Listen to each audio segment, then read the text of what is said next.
Hello বন্ধুরা, welcome to my channel DS sports 2324। এখন কথা বলবো দিলীপ ট্রফি নিয়ে। বৃহস্পতিবার থেকে শুরু হচ্ছে দিলীপ ট্রফি। 4 দলই নামবে প্রথম দিনেই। নজরে ভারতের আগামী প্রজন্ম। রোহিত শর্মা, বিরাট কোহলি ও জসপ্রীত বুমরার মতো তারকারা না খেললেও ভারতের প্রথম দলের বাকি সব খেলোয়াড়রাই এবারের প্রতিযোগিতায় খেলানো হচ্ছে।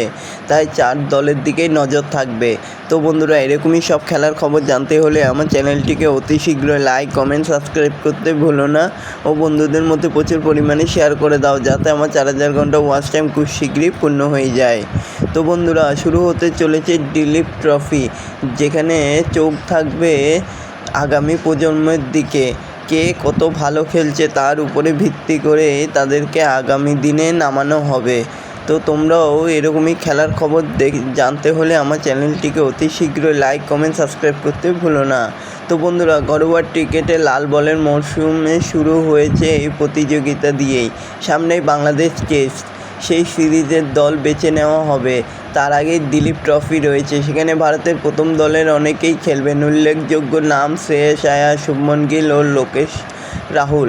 শ্রেয়স গত মরশুমে ঘরোয়া ক্রিকেট খেলায় আগ্রহ না দেখানোয় বার্ষিক চুক্তি থেকে বাদ পড়েছিল। শুভমন ব্যস্ত ছিলেন আন্তর্জাতিক ক্রিকেটে, তাই ঘরোয়া ক্রিকেট খেলতে পারেননি তিনি। জাতীয় দলে ফেরার জন্যও লড়াই করছেন রাহুল। দিলীপ তারও কাছে আরও খুবই গুরুত্বপূর্ণ। দিলীপের খেলবে 4টি দল, তার ভাগ করা হয়েছে এ, বি, সি এবং ডি। 4টি দলের অধিনায়ক হিসাবে বেছে নেওয়া হয়েছে শুভমন গিল, অভিমন্যু ঈশ্বরন, ঋতুরাজ গাইকোয়াড়, শ্রেয়স আয়ারকে। কুলদীপ যাদব, জয়শ্রী জয়সওয়াল ও সরফরাজ খানের মতো টেস্ট খেলোয়াড়রাও এবার দিলীপ ট্রফিতে খেলবে। পাশাপাশি ঋষভ পন্থ, রিয়াক পরাগকেও নেওয়া হয়েছে, তবে সুযোগ পাননি রিঙ্কু সিংহ।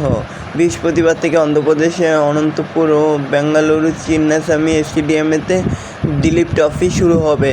বেঙ্গালুরুতে খেলবে টিম এ এবং বি, অনন্তপুরে খেলবে টিম সি এবং ডি। তো দেখা যাক শেষ পর্যন্ত কী হয়। এরকমই সব খেলার খবর জানতে হলে আমার চ্যানেলটিকে অতি শীঘ্রই সাবস্ক্রাইব করতে ভুলো না।